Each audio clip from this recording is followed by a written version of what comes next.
G'day, you're here with Spinksy, the Weekend Waves, and our guest today holds he's a pretty special bloke, good friend of mine, a good friend of many, pretty much all around the world. Holds a PhD in sports and medical science, so I'm guessing he's a doctor. He's president of the Australian Strength and Conditioning Association. Former president, mate. Oh, former. Yeah. Oh, really? Just a board member now. Did you get demoted, did you? No, I stood down from president and now I'm just a Would I a say, board member. okay, so Former president. for about 18, Get that 19 right. years, yeah. Yeah. And would I say, be correct to say the founder? No, not the founder, but one of the original members of the Australian Strength and Conditioning Association. Okay, so now that we've jumped in and I have been corrected, what got you into sports? Were you a sporty kid? Sort of, but I was probably that fat kid, and my brothers and sisters were better at sports, so I used to then tag along with my brother to the boxing gym, and then I sort of got into it more then, I just training real hard, obviously as professional boxers do. So my brother played rugby league and was a boxer, and so you learn how to train hard when you're doing those things, And not that I did any competitive boxing, but just going along and tagging along and training, Let's start with a 5K warm-up run, Wow. and come back and punch dumbbells in the air for like 15 minutes and then do some weights and then do your bag work. It's like 2 hours later. So you sort of learn how to train hard and got into it that way, sort of thing. Did you get in the ring with your brother? No. No? I was 14 and he was like, he was like a pro. He was mainly a football player, and a lot of guys back then, like, it was my brother and Billy Johnson. If people know who Billy Johnson is in Queensland, they know who he is. He used to play for the Canterbury Bulldogs, and he was a really good boxer. He would have won the Australian title back in '79, but he headbutted the guy during the fight. Oh, yeah. Got disqualified. Yeah.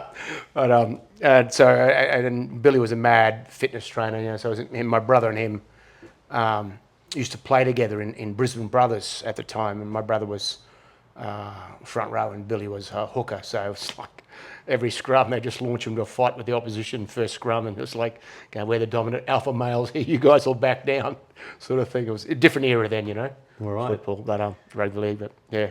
So you went through uni and decided to do that PhD in science, Yep. sports biology? Is that Sports, just say sports science. Yep. Sports science. Yep. So, well, I did my bachelor degree and I graduated in 1985, and then about 8 years later, I did a master's degree through Southern Cross University at Lismore, and so I had a master's degree in sports science, and then about another 8 years after that, I decided to start my PhD. So it wasn't all just linear, because basically, I think everyone knows getting a job today is like an arms race. There's so many people with so many qualifications. So if you want to get a good job, you just always have to sort of see where the trend's going and sort of give yourself a bigger guns, a bigger qualification than somewhere else, as well as experience. You need experience. You can't just have a piece of paper and say, I know it all, my paper says so. You need that in the trenches experience. So every 8 or so years, I suppose, I've just started to upgrade the guns I'm carrying around as in the piece of paper, from bachelor to master's degree to PhD, right. something like that. Was there any work for you after you or during that time in that kind of environment, in the sports strength coaching? Not in the 80s, and not in the 80s. Australia wasn't really professional then. Wasn't professional at all. After I finished, or as I was doing my masters and I finished, there was, and that's when I started. I was with the Brisbane Strikers in soccer and Redcliffe Dolphins in rugby league, and then the Super League war started when they started signing players in '95, and then that week that it started, which was around Easter time, I got a call from the Broncos and they wanted me to worked for them the following year in '96 because I'd been at Redcliffe in '94 and we won the premiership in all the grades in Redcliffe. We won A grade, reserve grade, C grade, 19s, 17s, 15s. I think they won the pub league as well. So Redcliffe was really a dominant force in '94. So I'd gone there and sort of implemented sort of strength training with, semi-professional and amateur athletes, but, people weren't doing it then. So I just, we'll do this, and made it pretty effective for that level. And, a lot of good guys come out of that system, like Petro Sivanasiva, Brent Tate, Dane Carlaw. Those two definitely went to Broncos too. Oh, three of them. Three of them, yeah. Yeah, so I trained them when they were 13, 14, 15. I think Petro was 17 when I started, or 16. So big unit. Yeah. So, some of those guys I trained, from when they were pretty young. I think Tatey was 13, and Dane Carlaw might have been 15, I think, something like that. So you went to the Broncos, and you were there for quite a long time. Yeah, 19 years there. Yeah. Wow. Yeah. So it was good. And they won some. Yeah, won 4 NRL premierships, or 1 Super League and 3 NRL when I was there. Since you left, they haven't had one, have they? No, they lost 2. Maybe they need to sign you back up, mate. No, they've got good guys there. They've got good guys there now. The guys who are working there now are they were, I mentored them. They were in starting their pathway when I was there. And so I was sort of overseeing them to a degree. So they're good guys and they're pretty experienced. And one of them's got a PhD as well, and the other one's got a master's degree. And they're both really smart guys and pretty experienced. So that's not the problem in the Bronx. They're not their strength or anything like that. I know that because they're very good strength and fitness coaches that they have. So what do you think the problem is? Oh, I don't know. I'm not there, mate. No, not going to get it out of you? No, if you're not there, you don't really know. But obviously, if you're in the grand final one year and you're 2 minutes away from winning it, and the next year you can't beat time, and you got the same players, something's happened in that space between there and there. And you get that. I mean, 97, 98 we win. 99 we won. The Bronx won over the first 8 games, and we scraped into the finals at 8th, and I think we got walloped by Cronulla in the first game because one plays 8th. Back then, we got walloped. It's like we were dreadful in '99. Then we won in year 2000. So and then we won in 2006, 2007. We were dreadful again. We scraped into the finals, in 8th position. And, it was like a yawn, going to get annihilated in, which we did. So that can happen where you're really good one year, and something happens in the space between the players' ears. Not all players, but some of them. And, because it's a team game, but it's a chain. If you get a little chink in one of those chains, if one of those players gets comfortable, and this is why I hate when players say, I've got nothing to prove. For fuck's sake, mate, you got something to prove every single play of every single game. You got to prove you're better than the other person. So when you hear that, I got nothing really to prove, you think, oh God, it's like when I watch the UFC and a champion starts talking about my legacy. I want to talk about my legacy. He's going to lose, As soon as I start thinking about something else, I got nothing to prove, or my legacy is, mate, you are ripe for the taking, Yeah, speaking of UFC, you work with the MMA. You're an avid fan of the sport. Yeah. And when it comes to like that strength conditioning with rugby league and say that kind of, which is also physical, MMA, is there any difference in the attitude or the training that you would bring on in those different leagues? Oh, there's always different things, they're completely, there's huge differences in the training for them, but there's certain things that both sports need to do. You need to be good in pull-ups. You need to you propel yourself surfing by paddling through the water. Your sprint speed paddling a surfboard is directly related to your pull-up strength per kilo of body weight.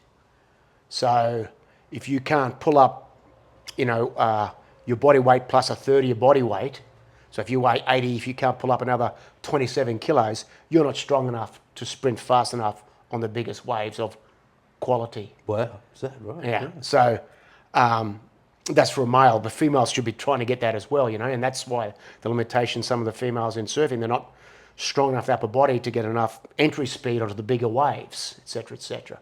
And that's research done at Surfing Australia, and they found what's called a statistical correlation, which just looks at the mathematics of things, and it's a really strong correlation between your pull-up strength per kilo of your body weight and your sprint paddling speed, whether it's 5, 10 or 15 metres, even across 400 metres if it's aerobic paddling test on your surfboard. Pull-up strength is a big predictor because you're basically pulling yourself through water. Correct, yeah. Now in wrestling or jiu-jitsu or some MMA, you're grabbing guys and pulling, so that pulling strength into you is fairly important, and you don't need to get anything complicated. A pull-up. Yeah. What's complicated training to do? Get strong at pull-ups. Whack. Yeah. It's not complicated. So you have worked with Surfing Australia with the... I didn't work with any of the athletes. I work with some of the coaches, and I mark some PhDs and help in some publications of. So Surfing Australia used to have a couple of embedded sports scientists who would do research. For example, one lady, Lena Lundgren, she came from Sweden. One year she looked at every single competitive wave from the surfing tour and looked at what it involved and what got the points. And back then what they found was, for example, the waves that score highest either have a barrel or an air manoeuvre.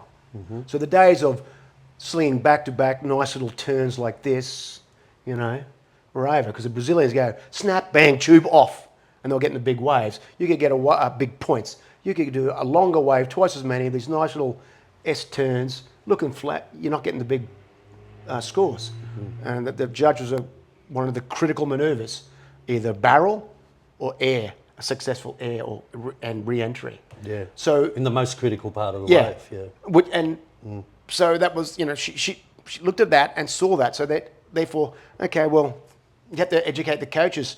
How you won when you were surfing 8 years ago, 12 years ago, is not how it's being judged now. Because we just studied, when I say we, she and the rest of the staff there, looked at every single wave of that previous year's ATP tour. And this is what is winning the heats, or in one-on-one surfing, or it doesn't matter if it's the four-person surf heats, airs and barrels. And there's some places where there's no barrels, so it's airs. Yeah. And it's probably you go to pipe or chops. There's no airs, it's barrels. That's true. So they'll probably be. I'm sure they've tried to. Well, I'm sure there's been a couple on a small day, but when they have the competition, it always seems to have some big swell, doesn't it? So it is death-defying barrels. Yeah. So, but that's it. So you got to be able to. So then they looked at okay, what then is the training we need to do to get good scores on those things, or if it is turning, what physical things that we can do in the gym or on dry land allow us to turn better, or land an aerial better, or decrease the chance of an ankle injury when I land. So, for example, they lined up 20, the highest ranking surfers in Australia. They've got their footage of their best turns. And they asked an Australian top-level coach and a judge to rank these surfers' ability to turn the board, these Australian surfers. They're all top 20 males. And they just measured their leg strength on a force plate isometrically, which basically you just pull against a scale thing, like a crane scale, and you grab a bar and just push your feet in the ground hard as you can. Mm-hmm. It's simple, so there's no technique. It's just like isometric, and then jump with their hands on your hips, so there's no arm swing. So just looking at your legs.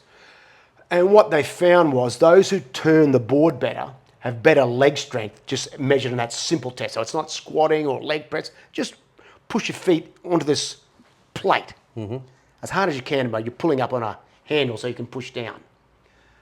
And they jump better. So jump is the power manifestation of strength. So you want to turn the board better, you need stronger legs, and you need more powerful legs.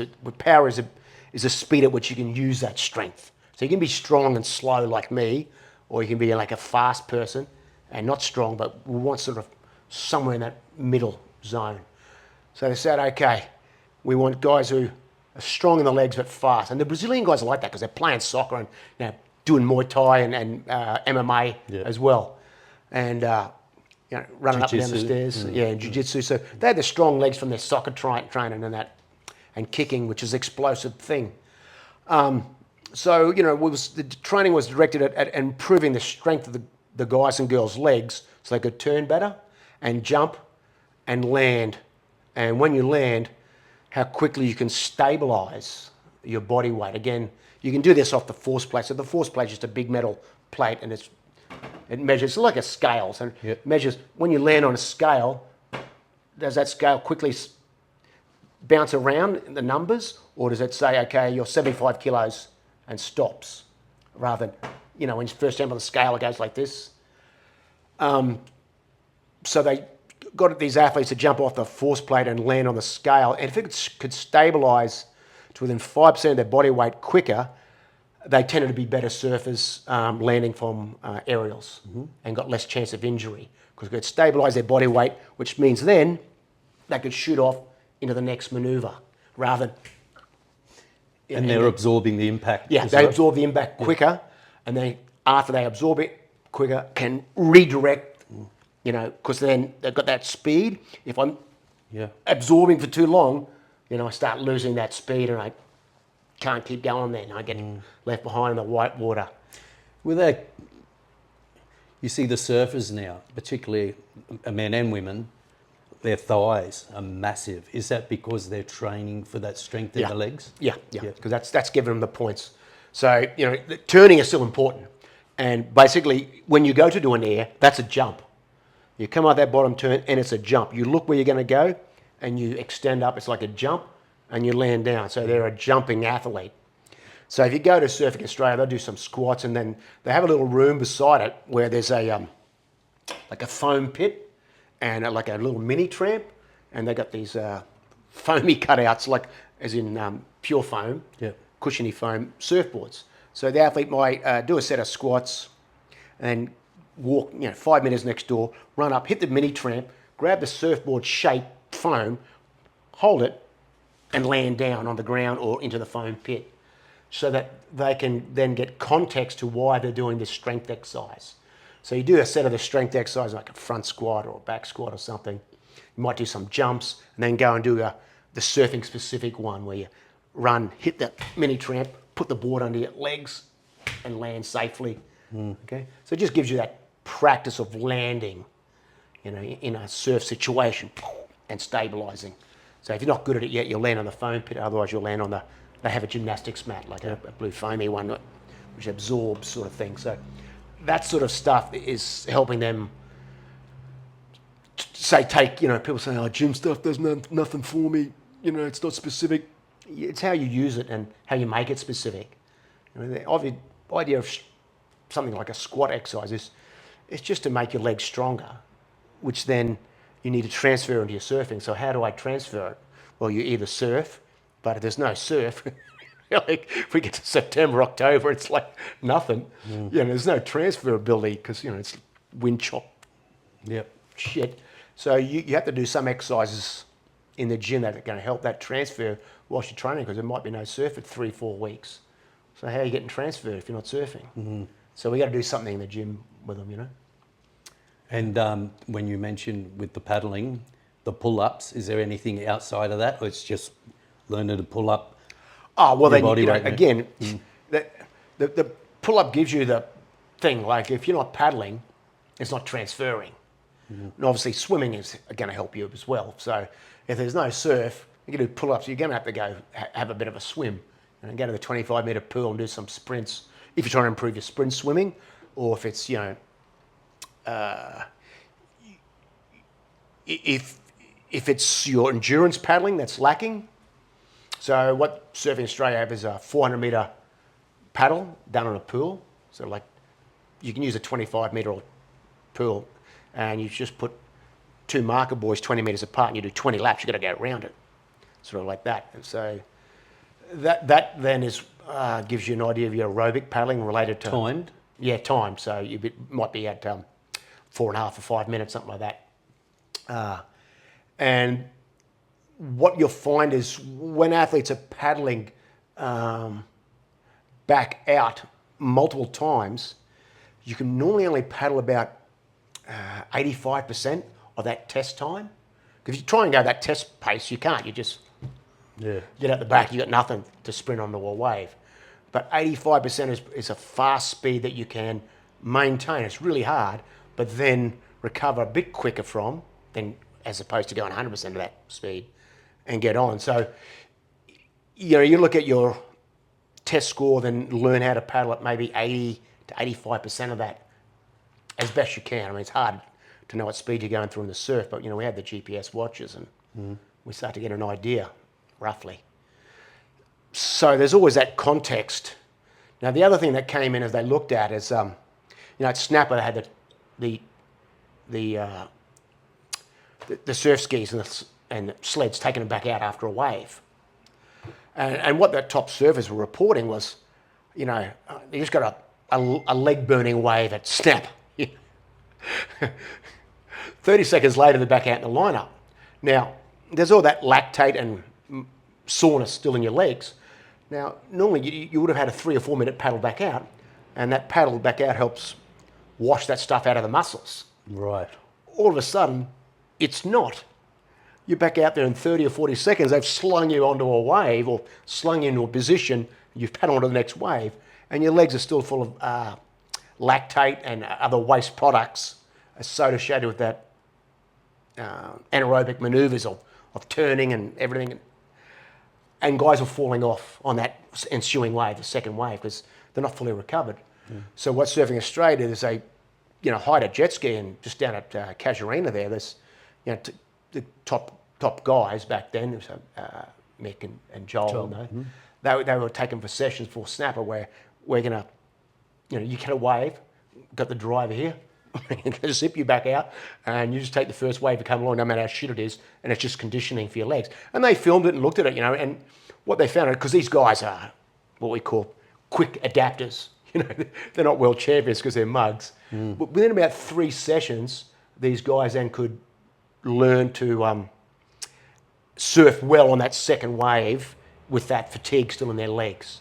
So even though that fatigue didn't go away, these guys then learn how to go with it, go with that flow, you know, and maybe hold back slightly on that next wave, you know, because you think, I'm going to ace this manoeuvre because you're fresh, but you got that little bit of fatigue there.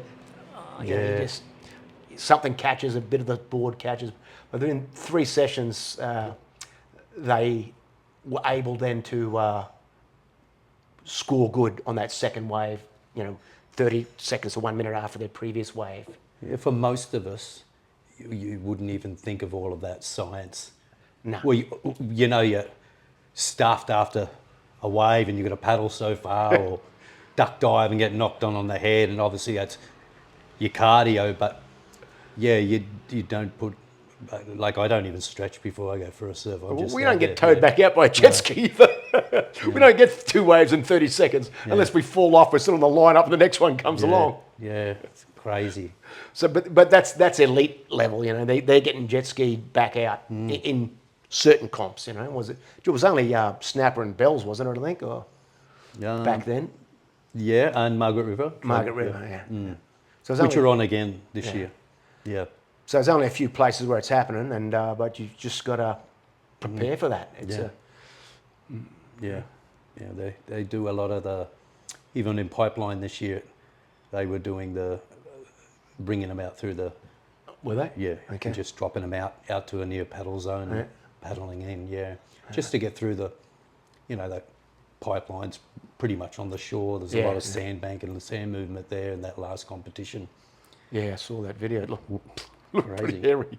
So now, with all of that under your belt, and plus with training divers as well, like off diving boards. That was before Atlanta Olympics. Yeah, springboard and platform divers. Yeah, the Australian diving team before the Atlanta Olympics. Yeah.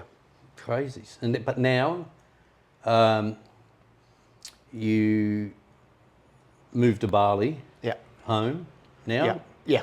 even though home is here still on the coast. Yeah. Alex Headlands. I'm guessing that's more of a central base for you now because you in Bali because you travel around the world. Yeah. Yeah. Yeah. Like, so I go home to Bali on Sunday. Then Wednesday night I got to go to the Philippines. Get back from the Philippines, and then I've got to go to China for a couple of weeks. Get home from China for 5 weeks, and I got to go to Ireland for a week, and then come home from Ireland, and come to Australia for 2 days, and then go to China again for a couple of weeks. Racking up the flyer points. Oh, I'm Qantas Platinum, mate. Flying economy. So you know how hard it is to be platinum on Qantas when you're Can you flying share it economy? with friends? You're in a chair like this. You can't upgrade anymore. They've all sold all those expensive seats. There's no upgrades. You just... So that's with that ASCA? Yeah. And you a spokesman? What are they seminars or? So we do courses all around the world because the smart countries who are not big or rich realise that when you look at the Olympics, Australia, there's 4 countries, when you look at medals per head of population, and that country's got a population of, say, more than 3 million, the 4 top countries at the last Olympics were the Netherlands, Australia, New Zealand, and Ireland. And they're all 4 places where we do these ASCA courses. And the other country we do the courses is China, but that's a different... They get lots of medals because they've got 1.4 billion people. But there's small countries. I think pretty much everyone knows that Australia, or should know, Australia leads the world in sports science and research. I mean, we invented GPS for sports. Australia's invented Wi-Fi. No one knows that. We're dumb as shit because we sold it for like 200 million. But we invented Wi-Fi. I struggle to get a good signal even at home. We invented it. Crazy. Imagine inventing and selling it for 200 million. It's like those guys should be in jail for stupidity. It's like, mate, everyone's going to use this in the world. Everyone. Oh, 200 million seems fair. Whack. You probably didn't have that foresight and projection. Just the quick buck. Yeah. Well, it was Probably got government. none left. It was CSIRO. So Right, okay. it was like free market guys. They'd be burning $100 notes going. Oh damn! Yeah, that would. 1 cent a connection. Thank you. Yeah, crazy. So you do that all around the world. That's pretty massive. Yeah. Do you do any private coaching or training at home for yourself, or is it personal stuff? Your gym set up at all? I have a home gym in Bali. Obviously, not allowed to work in Bali because that's illegal on my visa. So I don't work in Bali at all. Very strict on that.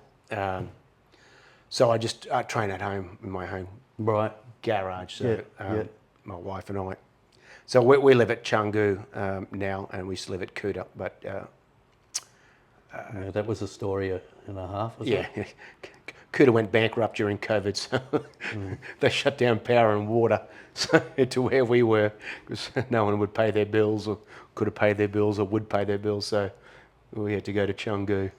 And Kuta turned almost half it back into a jungle, wasn't it? Monkeys took over? Or... There's dogs everywhere. It wasn't safe to walk down the street. It's like a scene from The Walking Dead, tumbleweeds. I still don't think it's safe enough to walk down the street after it's all dark. closed, mate. Yeah. They knocked down Paddy's and Bounty and all that. They're all gone. Kuta's been reimagined for domestic tourists from Java and all that. So Poppy's one. There's a big, massive development going there, about 400 rooms. It's all aimed at domestic tourists from Java and other parts of Indonesia. Yeah, they've all gone to Canggu. It's crazy busy. Yeah, it's even worse. Yeah. I like. Yeah, it's even worse than the last time you were there. It'll be worse than when I was there. When I'll go back and it'll be another 2 villas started. Wow, and it's like very big, eh? Yeah, and where I am, it's like go down to the local cafe. My wife and I, the only 2 people speaking English. Everyone else speaking Russian. Yep. So they've all moved over there. Yeah. Ukraine. I don't know. I remember out in the surf, there was people calling them draft dodgers or something like that. I think they're just young and just didn't want, well, why would you want to be there? No, You know? No. Well, they're wealthy. Yeah, well, there you go. Is it true that they stopped their credit cards or bank accounts at one stage? That it was some kind of... Yeah, well, that was supposed to have happened early in the war. There was Western banks were they were blocked out of what's called the IBAN system, the International Banking Association network, but they found ways around it. Like they got Chinese bank accounts and all that. Yeah. So that was what Xi and Putin had a friendship with. So I believe. So it didn't really affect them. No, they just changed it all. Just changed bank accounts. Yeah. Crazy. All right. So would you have any advice for any aspiring coaches that are doing what you're doing, the strength and coach performance? If they're working with surfers, yeah. Well, obviously, look at the research. Don't think the biggest problem with strength and conditioning and surfing. They all think it's like yoga based. I'll just do some yoga. Yeah, do that, but look at the evidence. So we're supposed to be an evidence-based profession. So the evidence is, what is the things that score the points? What is the training then that improves our ability to score those points, to do aerials, to turn hard critically, to get into barrels, to not be injured. So look at the evidence and then do that training. One of the things is your ankle range of motion helps prevent injury when you land from an aerial or any hard turn. So if it's not 17 centimetres, so if you kneel down and kneel down, push your knee against the wall and measure the distance between your big toe and the wall, if it's not 17 centimetres, you're probably not flexible enough for a surfer. Now, if you're playing soccer, 12 centimetres is good. But what they found in surfers with injured ankles in surfing, it was 12 centimetres. So a surfer might have an injured ankle, their range of motion in this test is 12 centimetres, their uninjured side is 17, which means every time they try and replicate this manoeuvre, their brain thinks my good ankle can do it, but the bad ankle can't. So they keep writing checks that the bad ankle can't cash in because it doesn't have the same range of motion, degrees of freedom, to land in a bad position. So that's evidence. It's about, okay, we do need a range of motion there. We do need flexibility. We do need to be able to fit into little barrels. But we also need to be able to propel ourselves onto the wave with upper body strength. We do need to, there's another study they did, looked at pop-up speed and isometric strength, again, push you on the force plate. So they got on in a surfing pop position and said, push in on this plate as hard as you can. So they measured that and measured their time on pop-ups. They filmed them surfing. Boom. And the weaker surfers couldn't pop as quick, which was mainly the female surfers, but some males. And they were 10% slower in their pop. So that's critical in big waves. Were they connected to any device or anything out in the water that you could monitor, or was it just by filming? So they filmed, high-speed cameras, and from the moment their hands pushed to they popped. So it's when the hands went down, so they popped. So you're still involved with that now, or I'm just thinking of the development so far ahead, like for example AI or something like that. That would be, that sort of stuff's happening. I mean, I'm not quite sure what's going on at Surfing Australia now. Yeah. But other sports in general? Oh yeah, hell yeah, yeah. It's all laser-eyed. Yeah. We have, like the football players. No matter what sport, have if it's soccer, league, AFL, union, they wear a GPS device on their back.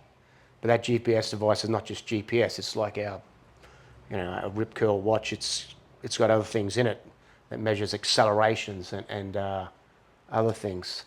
Is that the one, like when they were commentating in Rugby League, NRL, and they were talking about, it was sewn into their jerseys. Yeah. And they were saying, this is his performance in this 5 minutes or whatever, and they used to show that graph on the screen. Is that? Yeah, so they look at how many metres per minute. Yep. So a normal NRL game, a forward averages maybe about 97 metres per minute, but you go into Origin and it's up to 105. So it's an extra 8% or more. And then, you know, some players, sometimes the good players, I remember a few years ago, some of the Queensland players, Daly and Cherry Evans and the hookers and the fullbacks were about 120 for a 5-minute period. So they're going like 20% faster than they would in a normal game. It's really intense. Another thing they look at is just accelerations and also impacts. So these devices, and I think what we'll see in the future on surfboards is, and we've been looking at trying to do this for years, is put these sensors into the board, so but without detracting from the board's Performance. Yeah. Yeah. You know, and that's the hard part. We can put sensors on the board, but it might surf like a dog, you know, so that we can see the forces, you know, when you're turning. That, yeah. So right now, everything we put on is on the surfer, you know, on their wrist or here or on the between the shoulder blades, and we're using that, and we're getting, you know, heart rate and stuff like that, and how far we paddle by our watch, but we're not getting the forces the board is experiencing, and which means the lower body is experiencing or has to counter, and that's the area that, you know, has been sort of trying to research that for years. People are trying to do it without, you know, fucking up the board's performance. I get that. Yeah. So there's various things you can insert, but unless it's just really difficult right now. Yeah, We're not far away, mate. We're not far. Yeah. It's just something embedded in like a sticker, one of their sponsor Yeah, tickets so- with the little things, and You could have like those piezoelectric deformation things, but unless it goes all the way around the board, you mightn't get it. And that, true. but So if it's under your foot, but then if you shuffle up 5 centimeters, or you know, or if it's under your, it's hard to not interfere with the purity of the surfing and affect performance whilst getting these measurements. So that's why everything's attached to the surfer right now. But once we get on the boards or in the fins, you know, things like that. So in rugby now, like to measure concussions, there's a accelerometer in the mouth guards. Because right now we've been wearing it, the accelerometer's in the GPS thing on the back between the shoulder blades. Now they're putting it in the mouth guard, and that's giving you a lot better data on concussions. Because if I whack my head back, it's whacked back, but between my shoulder blades didn't move, you know, whack. Would that be the same, like would NFL be doing that as well? In Yeah, the States? they're doing that as well. Yeah, so just That's massive over there too, with the the concussions. yeah, it's brutal. Even with them helmets. Well, the helmets don't protect them. It's a weapon. What's the most important to you as a coach? More important. Improving the athlete. I mean, that's what you're there for, improve the athlete. So you're trying to say to the athlete, whether it's, you know, surfing or whatever, you know, what level do you aspire to? Yeah, and if you're just, you know, recreational surfer and want to, you know, surf at club level, well, fine, you know. I'm not going to push you too hard. But if you say, okay, I'm 17, I want to go on the pro tour, well, listen, here's what we need for you to be, because this is the evidence of the best people. You know? And this is what you need to improve to. And you've got to not just get to that level, you get to the level of what's going to be in 8 years' time, because you're 14 now. So when you're 22, what is the level now? It's going to be surpassed. So we got to think, you know, can we have more leg power than these Brazilians who've played soccer and done, you know, jiu-jitsu in the favelas all their lives? Can we jump better than them? So many great talent coming out of all of that too. Out of there, you know, they're just it's the money, you know. The talent there is crazy. And then you got to think, you know, they have I think there's 5 or 6 Brazilians in the tour this year. Yeah. It's so dominant. And it's not great waves. I mean, I've been to Brazil 5 times. It's pretty. Maybe you went there on a shit day. 5 times I've been there. I've been to. It's all beach breaks. It's all beach breaks. It just comes in and goes slam. Yeah. So it's jump on, do your big manoeuvre. If you get 2 manoeuvres out, boom, well, you've got a long wave. And that's why they're good at that aerial stuff. Yeah, Yeah, it's like boom. So it's like D-bar without the quality of D-bar, but that just comes in, boom, and then just comes up, peaks, bang. Yeah. And short waves like that. We ask these questions to all our guests. What's your worst moment in not just life, but as a strength coach? Strength conditioning coach? I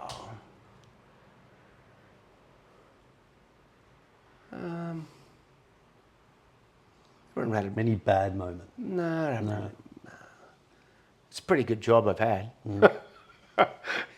So I haven't really had any. Oh, Training anyone? There was one situation that was bad, and it was. I'm not allowed to say too much about it, but 30 years ago, a player from a rugby union team tried to sue me because he claimed he's hurt his back in the gym. Tried to sue me for $1 million, me and the team. Jesus. And the team that I worked for... So you tried? Yeah. Yeah, tried. Yeah. Obviously, was found not to be factual. But, so I had a liability insurance. And I don't know if anyone remembers, but the company went under was FAI. So it was the 90s. So all of a sudden, my professional indemnity insurance, I've got no lawyers. I've turned up to a court case by myself the first day. I don't know what I'm doing. And then the judge held it over, and then it got sorted out. And then the new lawyers came in, and I had some lawyers try to say, just plead guilty, mate. You're my rep. Fuck off, idiot. And then a new lawyer came in for the team, and the team had tried to throw me under the bus, the club, saying, yeah, it's his fault. Sue him, not us, for $1 million. And the new lawyer came in and said, he's your employee, you dickheads. If he's guilty, Then you were. You are guilty. You are paying. Do you think he's got $1 million sitting in his back pocket? You bunch of dumb fucks. And so anyhow, the new lawyers came in, and they found that I can't say too much about it because closed, settled it in confidence. Right. But with the finding of the complaint was not based in fact. So it didn't happen. It was not true. Or whatever lawyers call that thing, So they settled. They gave him some money. No, he got nothing. Right. Not 1 cent. Right. Not 1 cent. Not 1 cent. Because if you get 1 cent, that means there's an admission of Guilt. No. His lawyers got paid. That was a settlement. Well, we're not leaving here unless we get paid. Yeah, true. And the lawyer said, yeah, sure, we'll pay your bill. We're lawyers. We look after each other. Radical. Best moment? Winning them Broncos grand finals, mate. Yeah, that was magical. They were great. It was really great. And it just reminds me of catching up with Alf last week at the surf club and having drinks. Langer. Yeah. Jeez. And he was just, any night drinking with Alf. Did you get any tips on the horses? Were you there? No, I don't gamble, so it doesn't worry me, mate. I never gamble. Was he having a wager? No, he was just there having a drink, being Alf. Good on him. Just being the funniest guy in the world, as he always is. And, he's great Alf, great person and fun. There's a few other guys there. But yeah, the win of the grand finals was good as professional achievement. And The hard work's paying off. Yeah, and just the team as a unit.